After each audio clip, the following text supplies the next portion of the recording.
नमस्कार मंडळी, चला तर आजची रेसिपी आहे मुगाच्या डाळीच्या तिखट पुऱ्या. शिजवलेली मुगाची डाळ, हळद, तिखट, मीठ, ओवा, कसुरी मेथी, गव्हाचं पीठ, तांदळाचं पीठ, हिरवी मिरची, कोथिंबीर, कढीपत्ता, अद्रक, लसण आणि तळण्यासाठी तेल.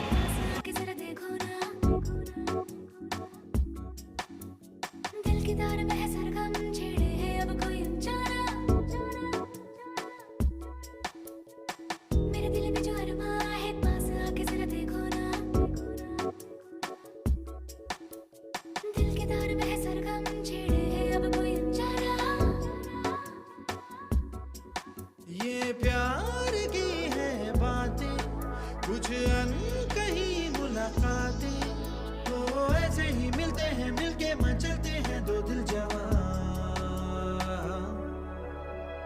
तेरे नैना